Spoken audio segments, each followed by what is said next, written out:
And so I'd like to talk a little bit about the history of the King James Version, what it cost to bring it forth, and why it's such a powerful book in the world today. Well, it was April 4th, 1519 in Coventry, England. And it was a spring day, but for 7 parents with young children, it would be their last day.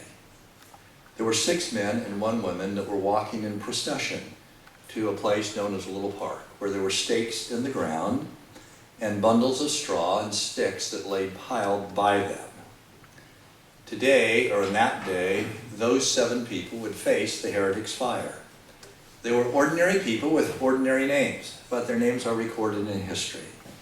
There was Mistress Smith, the widow, Robert Catchets, a shoemaker, Archer, a shoemaker, Hawkins, a shoemaker, Bond, a shoemaker, Rigsham, a glover, and Lansdale, a hosier. All to be burned at the stake at Coventry. What crime had they committed that demanded the taking of their lives? The recorded judgment of the time reads as follows. A principal cause of the apprehension of these persons was for teaching their children and family the Lord's Prayer and 10 Commandments in English. A sin worthy of death had been committed, and all that remained was the final Amen.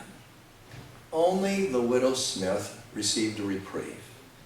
She was dismissed and sent on her way, but unhappily for her, the examination lingered until dusk, when Simon Morton, the bishop's summoner, offered to escort her home in the gathering dark.